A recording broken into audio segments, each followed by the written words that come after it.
Rashad, how you doing? Thank you. Thanks for coming on the show, man. Thanks for having me. Thanks for having me. Right. First question on where are you originally from? Where were you born? I was born in Merritt Island, Florida, um, about 2.5 hours north of Miami. So I'm a Okay. Floridian, and Miami came up there to our small town that came and got me. Okay. Growing up, who were your role models? Who were your people that influenced you to do what you do, for as like playing football? Well, I've had a lot of my my family, a lot of cousins that played Division I football. I had a cousin, Dennis McKinnon, who played at Florida State, played with the Chicago Bears, Super Bowl '85 Bears as well, Super Bowl champion. And quite a few people from my neighborhood, Eric Ham, Bubba McDowell, Hurley Brown, they're all from my same neighborhood. They all went to Miami, so that influenced me to follow their footsteps. Okay. High school. Were there other sports that you played other than just football? Was football your main sport? Actually, baseball was my first love. Most people say I was probably a better baseball player than I was a football player. I probably was, but I tended to want to get my head banged up and like the adrenaline of football a little bit better, so I chose that instead. When I went to Miami, I was still supposed to play both sports, and I tore my knee up my freshman year. So after that, I concentrated strictly on football. Okay. Other than Miami, were there other schools that were reaching out to you to go to their schools other than Miami? Was Miami the main school that that was? Miami was in the mix. I mean, I had a lot of different offers.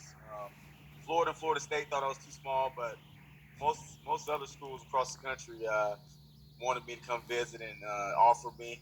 Um, as a growing up, I probably was a bigger Florida State fan because I said my cousin Dennis McKinnon went there, and that was really my first in-state love was Florida State.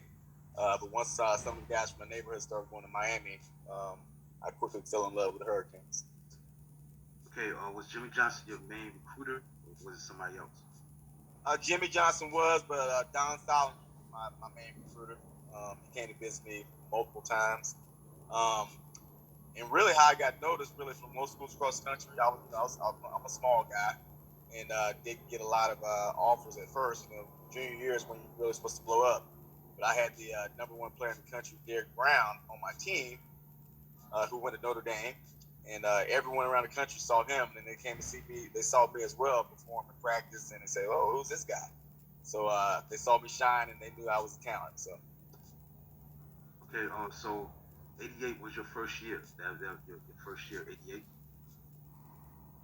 yep, 1988. I was part of the highlight of '88 was the very first game of my career was against Florida State. Florida State made that infamous rap song that fired us up, and we ended up taking care of those guys in the Orange Bowl. And also that year, we played in the Catholics versus Convicts game. I was a part of that game. Went to Notre Dame, had an unfortunate loss there. Um, so that was really the highlight of '88.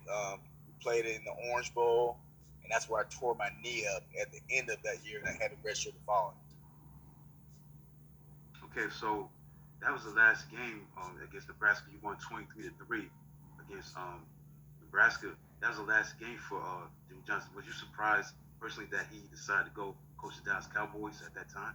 Yeah, we were all surprised, but uh, we learned pretty fast that college football, like any other business, is big business.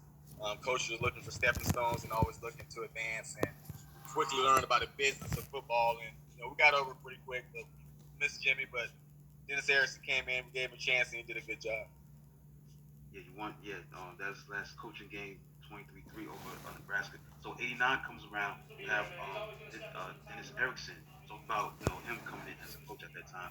Your Yeah, reaction when he came to coach at that time. yeah. Dennis came in. We had a lot of vets that they tested him at first, but they realized pretty quickly that he was a player's coach. He pretty much let us do our thing. Kept the defense the same. The defense was exactly the same, ferocious, fierce. He changed the offense.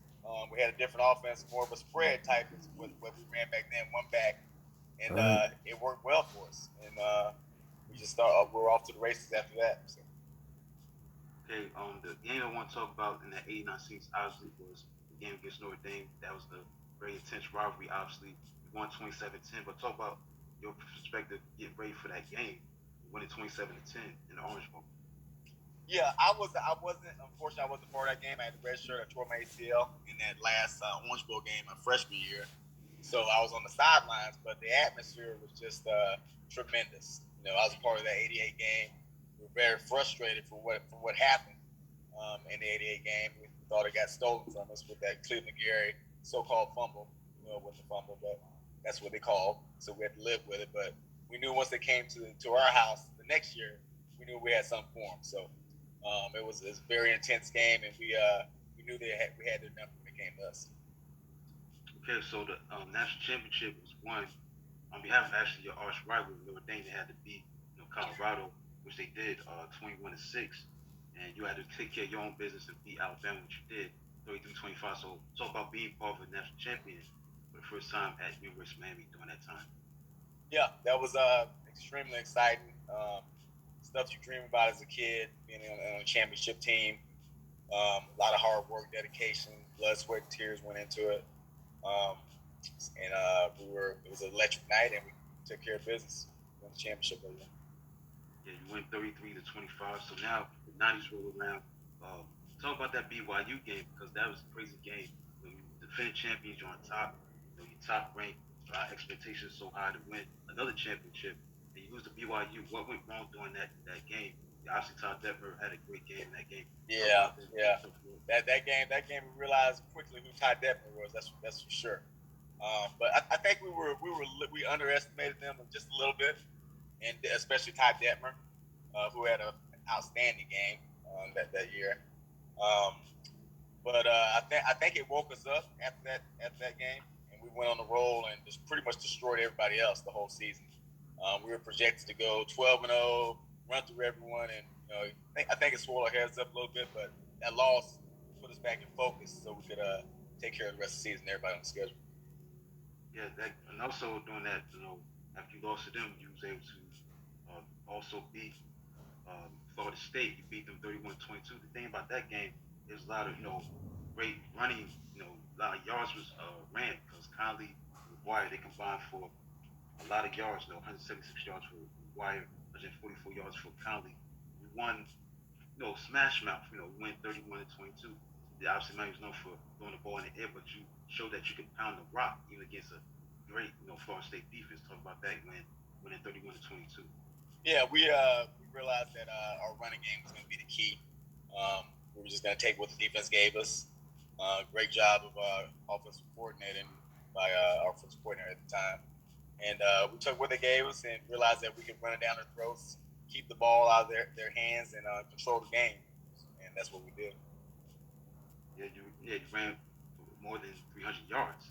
That's the first time at that time since 1987. Okay, so unfortunately you faced Notre Dame. That was the final time at that time. You two rivals playing against each other. You lose that game, unfortunately, 29-20. What went wrong in that game? Because that was for all the Marjus, number 2 in the country. And all of a sudden you lose to Notre Dame. Talk about that game. Yeah, it was unfortunate. It's just one of those things that happens. Two great teams. One team had to lose, and we came up on the short end of the stick. But it was a tough year. We learned a lot from each other that year. I think it propelled us on to the following years while I was at Miami, and we learned how to win. We learned how to be dedicated and work hard and not be complacent. I think that's the biggest thing. We were listening to a lot of news clippings and how great we were and how good we were going to be, our potential. We realized quickly that potential doesn't get you anywhere if you're not willing to put the work in. So we knew we had to go to work, and it helped us in the following years for sure. Yeah, the thing about that game is that the defense did a great job. They held Notre Dame a lot of field goals. Craig Hendrick did kick like 5 field goals.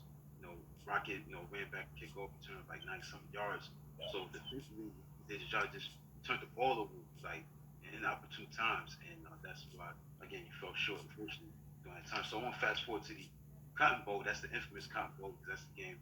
Randall Hill ran through the tunnel. But talk about that game, and you guys we're dealing with a lot of stuff during that week. Um, trash talk from Stan Thomas, saying some things about your squad, and you win 51. I think it was 40-3 or something like that. 34-3, yeah, something like that. Yeah, that was Texas just pissed us. Texas just pissed us off. We knew they were an inferior team to us, and we didn't think we should be there. We thought that we were the best team in the country, playing the best at that time, and we thought that we deserved to be in a different game other than the Cotton Bowl. But we knew we had to take care of business where we were, and basically Texas was in front of us, and we were just going to smash them when we were there. They just basically pissed us off by talking too much, and we handled business. Yeah, you won 46-3. Yeah, 46-3. And that the thing that's amazing about that game is that to this day, man, Texas was number 3 in the country. You guys were number 4, and yeah, a lot of trash talking, a lot was said, during that week. I think Stan Thomas, I think he said something that was not good, that rubbed you guys the wrong way. But anyway, you won that game, 3 sacks for Darryl Russell.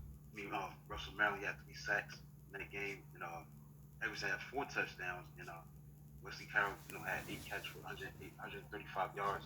So you guys were just down. And the thing about that game, you had, a lot of penalties, 202 yards in penalties, and 16 penalties, 202 yards. But you was able to overcome that because you were so talented at that time. So that concluded that year. So 91 springs around the Arkansas game. I mean, that, now you're part of the Big East Conference, so there's something new going on in 91. Talk about that first game against Arkansas. That's the game Jim Terrell threw a 99-yard touchdown pass to Horace Copeland as you won 31-3. Talk about that game. Yeah, the 1991 season was a transition year for us. We had a lot of guys that were starting for the first year, including myself, Horace Copeland, Kevin Williams, the Ruthless Posse. That's when we came about during that year. So we knew we had right at the start we had to make a name for ourselves, prove ourselves to everybody because we were pretty much in the background before, and we were coming to the forefront during the '91 season. So that Arkansas was a big game for us to prove ourselves and start off the season. Yeah, 31-3 was the final score in that game. Also, the game I want to get to is the Thursday night game against Houston. David Clinton got right. And I remember that game was on Thursday night. We went 40-10. We just made a statement against that offense from a defensive standpoint. Obviously, offensively, you did your thing too. But talk about that leading up to that game because Houston was a high-powered offense. They had 2 years earlier. Andre Ware won the Heisman. Now David Clinton was like a Heisman Trophy hopeful. Talk about winning that game 40-10. Yeah, David Klingler was the hot name at the time. We knew our defense no one really could do anything on our defense, so our defense was really out to prove themselves. There were like I said, there were a lot of new guys stepping up for the first time, and it was a big opportunity to prove themselves against a high caliber quarterback like David Klingler, and they were just ferocious that night. It was going to be hard for anybody in the country to score on that night. Yeah, he was sacked. Klingler was sacked 5 times. Defensive front definitely made a difference in that game. And that game also was the 39th home winning streak that was increased at home for the Hurricanes. They tied Notre Dame for the second longest streak at that time at 39 wins in a row. 4 touchdown passes was thrown by James Terrell. All other game I want to talk about is the Penn State game at the Orange Bowl on October 12th, 1991. You win 26-20. Very high, competitive game. Talk about beating Penn State. Yeah, Penn State was a good team at the time as well. But we knew we were different from everyone else. That was just our mentality. We knew we put the work in. We knew, especially you come to the Orange Bowl, there was no way we were coming out there with a W in the Orange Bowl. We already knew that. So because we knew we put the work in, the blood, sweat, tears all week through the summer. We knew it was a slap in the face if anybody came out with a W in the Orange Bowl. So that was just our belief and our what we believed in at the time that when you come to Orange Bowl, you better put on your hard hat, whoever it is, didn't matter who it was. Okay, now the game of the year in '91 last year was the 30th anniversary of this wide right epic battle. Wide right won. You win 17-16. Came to this game winning 7 games in a row against top-ranked teams. Talk about that preparation aspect. Obviously, Florida State, Miami speaks for itself, but talk about that buzz during that week leading up to that game. So actually, as you win 17-16, Jerry Thomas misses a field goal from 34 yards out, and you hold on to win 17-16. Coleman Bell made that great catch on that last drive that June Terrell threw on that last drive, man. Kawhi had a big game, but talk about that buzz leading up to that game and that win over Florida State. Well, Florida State is always our biggest game of the year. Ever since every year, and it still probably is. That's our biggest rivalry for sure. We know all the players played against from high school, played on the All-Star teams together against each other. So we know every year Florida State, that's a must-win. So it didn't take a lot of hype or a lot of anything else for us to get up against a team like that. That was our biggest rivalry. So every year I was at Miami, Florida State was our target. We knew that was a game that's a must-win for bragging rights to the state. We knew pretty much the winner of that game would have a chance to go on to be a champion during that time. So it was Go ahead. Sorry. Go ahead. Continue. Yeah, I mean, so like I said, Florida State, it didn't take much to get us up against a team like that. We already knew it was a state before we even got to Miami. We knew Florida State. That's a must-win every year. Yeah, like I was gonna say, is that Horace Copeland made a big catch too. That kind of gets overlooked. Is that fourth down? I think it's fourth down. Exactly. That was that was replay of the game. He don't make that catch. The game over. It's over. Game over. Right. With Florida State, and give credit to Carlos Welton, man. He was making key field goals in the clutch because offensively, you had trouble with that defense of Florida State. Both defenses played great, but Copeland made a huge catch during that final drive on fourth down and 6. Man, that wasn't easy. He made that catch, especially Coleman Bell made that tough catch over the top. Man, that was huge. So you win that game. Another thing that was interesting about that season is that you go to Boston College. You barely beat them 19-14. That was a very close game too. Talk about that game. That gets kind of overshadowed during that 91 season that you guys had. Talk about that game against Boston College. Boston College. I mean, I think we kind of overlooked them, and that was another learning lesson. You got to be prepared every game, no matter who the opponent is, because especially if you're winning like we did back then, you're always a target. Everyone wants to beat you. You're the biggest game of everyone's season. So I think we kind of went in with a big head a little bit, thinking we just walk on the field and they would lay down on us, and found out quickly that wasn't the case. They played us really tough and got out of there very, very. It was very tough to get out of there with a W, but we ended up doing it. Yeah. Also, unfortunately, in this game, Stephen McGuire. Yeah. Very, very sad. Steve was one of my good friends in Miami when I was there. Just a great individual, great guy. And it was very unfortunate to see him go down with that injury because he was having a great season and great career, really. And we always felt that he would have gone on to do great things at the next level as well. That kind of hampered him after that injury. He did come back, but he wasn't quite the same as he was before then. Okay. Now fast forward to the Orange Bowl. Nebraska beat them 22-0. Obviously, the mission was to win the national championship for the fourth time. During that 8-9 year period, talk about getting ready for that game and handling your business against Nebraska. It was rare for Nebraska to even get shut out like that, but he was able to do that. I think y'all go back to 1973, last time Nebraska at that time that got shut out 220 games in a row, 220 games going back, for them getting shut out. Talk about that game winning the national championship, winning 22-0 against Nebraska. Well, we knew it was the end of the season. It put the cherry on top of our great season, and the second reign for most of us that were there. And we knew it really the first time that we were really the main reason. The guys that came in with me were the main reason that we were going to win this ring, not as backups, but as major contributors for the first time that year. So that was just a cherry on top to have a great season, and we knew that was a must win. We had to get that. Get by Nebraska to make that happen. So it was just in our way. So we knew it was a must win for sure. Okay, so you won that championship in 91, 92, a lot of high expectations, but a lot of stuff going on with the Hurricane Andrew, man. Talk about getting ready for the season for 92 as you defended your championship, but you had to deal with that adversity of the Hurricane Andrew. Talk about the preparations for the season. And that was a really big tragedy in Miami during that senior year. We were all scared. We all went through a hurricane, knowing none of us went through anything like that before in our lives, and we had to experience a lot of different things during that time. couldn't even go to our facility. Had to go to Vero Beach to practice and get ready for camp. So we had a lot of obstacles to overcome to start the season. But we knew that we were focused to get it done, and we knew we could have a great season if we just kept our head up and kept working. Okay, the first game was against Iowa on the road, hostile environment. They were ranked USA Today poll at the time. Your squad was number one. No surprise about that. But Iowa was ranked number 20 in the country. We win 24-7. Talk about that win going on the road in Big Ten country, winning 24-7. Yeah, we knew Iowa was an opponent we couldn't overlook. Um, but like I said before, at Miami, we know that if we put the work in, we know how hard we work. We knew no one was going to outwork us, so we were confident in our preparation, and we knew if we went out there and played our game against anyone, it didn't really matter who it was during that time.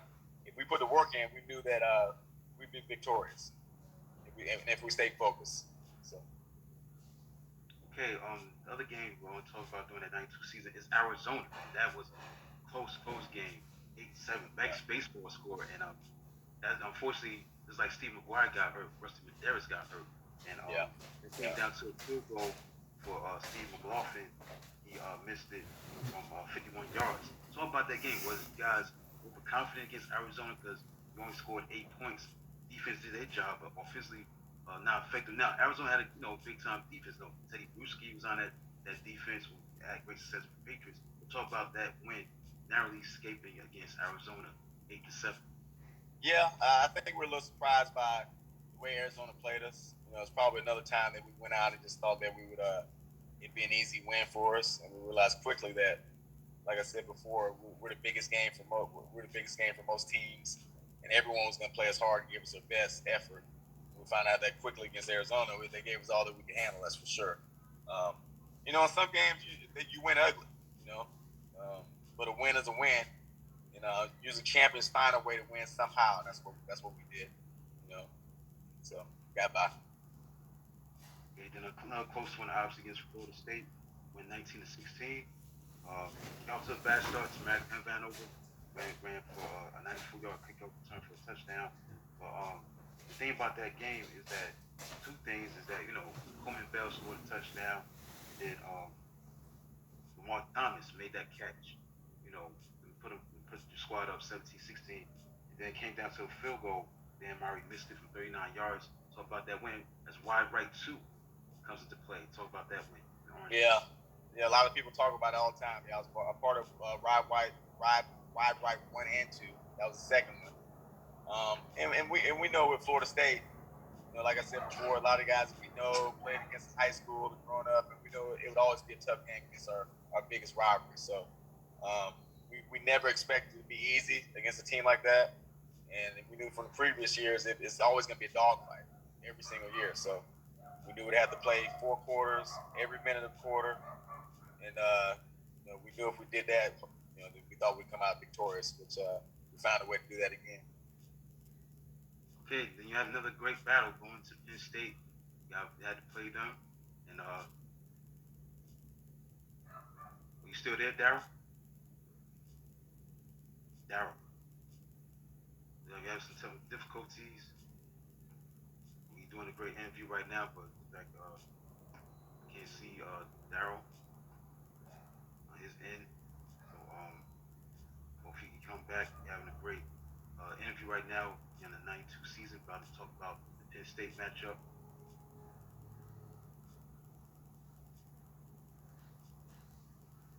Darryl, you still there?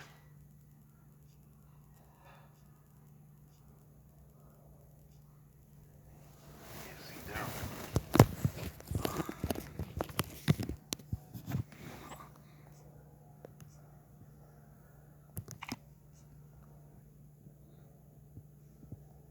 Can't see him on Iowa State. Then with March Falk didn't play this game. He had a knee sprain. But Yeah. you won 53-17. That's your final regular season game as a player. Talk about going out in style, winning 63-17 in the regular season. Yeah, it was it was the end of the season. we had to just continue winning. We knew what path we were on, and what the ultimate goal was, and that was to be a national championship again, win 2 years in a row. So we knew it was yet another obstacle in our way, and we had to accomplish it. So, and it was the last game of the season, and we knew we had to get a victory. Okay, now let's fast forward to the game against Alabama. Unfortunately, this is 30 years ago. Guys played each other, was trying to go for the fifth championship in 10 years. Fortunately, you lose the game. You had lost like 3 years. You had a 29 game winning streak. And what went wrong because obviously this defense led by John Copeland, Eric Curry, Yeah. Antonio Langdon, and George T. He definitely had his imprint on this game, taking the ball away Yeah. from Warren Thomas and running in for a touchdown interception. But going into this game, were you guys really ready for this game? Did you take them for granted? Again, no disrespect to Alabama, but you guys should have won this game, but obviously. But what went wrong in this game is you lost, unfortunately, 34-13, failed to win back-to-back championships. I think we were already celebrating before we got the victory. Not to say that Alabama came out of nowhere, but we thought that we knew we were the best team in the country. We knew if we went out there and played that we could win, but I think we lost focus and definitely didn't respect our opponent like we should have. And after the season, when a lot of us went to the NFL Combine after, we found out that Alabama had just as much or more talent than we had on the team. We had like 12 or 13 guys at the Combine. I think they had like 15. So the talent level was pretty much equal. And I think we underestimated how much talent those guys had, and they really came ready to play. They were focused. Yeah, 34-13 was the unfortunate loss for your squad. Unfortunately, Jim Terrell won the Heisman that year, but he didn't play very well. Interceptions and then George T. Man, that's what I think about that game. He was all over the place. I mean, just interceptions. I think he played on special teams. Took the ball away from Lamar Thomas. He was going to be like all the way for 89-yard touchdown. And he comes from behind him and stripped the ball away. So it's like crazy. The only touchdown that was scored was Kevin Williams. He ran for a 78-yard, punt return for a touchdown. And 78 yards. And that was only no touchdown that was scored. But that ended your career. Before I get into your pro career, the Ruthless Posse, that moniker with yourself, Kevin Williams, Royce Copeland, Warren Thomas. Who came up with that moniker, Ruthless Posse? I believe Lamar did. Lamar was our leader. He was the leader of our group. The biggest, most flamboyant guy for sure. Lamar's a character, still is to this day.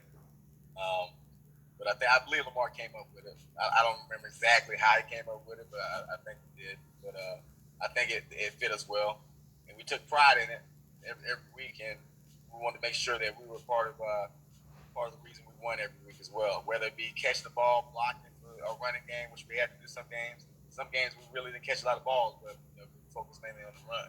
But we want to make sure that we put our footprint in every game, and we're one of the reasons that we won, and not the reason that we lost. So we took pride in doing our jobs every week, and being a group.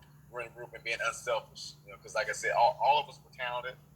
Could have been anywhere and been the number one receiver. Lamar was really the number one receiver, but me, Kevin, Horace, we all could have been number one receivers elsewhere. But we were unselfish and knew that together we could accomplish a lot of things if we did. Okay, your pro career, you played with the Atlanta Falcons for 3 years. Talk about your experience in the NFL playing for the Falcons. Oh, it was a dream come true. Never in my wildest dreams that I think, I thought about playing. I mean, I played in high school. I thought maybe I could get a chance to play in college one day. But never in my wildest dreams. I think, I dreamed about being an NFL player, but never really think it's gonna be reality. Dream about it, but reality is another thing. So not until I got to Miami and I saw other guys go pro, and I saw what it took to go pro, and I said to myself, well, if this guy's going pro, I think I might have a shot to go pro. So that started, putting something in my mind that if I worked hard enough, I would have an opportunity. And Atlanta gave me an opportunity to play. So it was a great experience. One of the best experiences of my life. Just realizing that dream and being able to be a part of National Football League. Okay, let's fast forward to the Hurricanes of today. A lot of buzz going on in Core Big Gables. Your former teammate, Mario Cristobal, he's a new head coach, and talk about your assessment of. Obviously, nothing's one on paper, but there's a lot of buzz with the coaching staff, Charlie Strong, guys like that on his squad. They're looking really good. Tyler Van Dyke, a lot of hype. But talk about your former teammate Mario Cristobal being the coach for the Hurricanes. Did a lot of great things at Oregon. What do you think of what this Hurricanes program can be? Can it be like the teams of old that you were on? Can they do that at this moment in time? I absolutely believe so. Mario came in with me in '88, and he's part of all those great squads, all the blood, sweat, and tears. You cut him open like the rest of us, and he bleeds orange and green. He's dedicated, he's focused, and the main thing, he knows what it takes to build a culture. Nothing happens overnight, um, but Mario truly knows what hard work, dedication can get for you. So, we all as former players know that Mario is one of the guys that will bring us back to where we need to be because he knows what it takes firsthand. So we're very confident and excited about Mario being a head coach, for sure.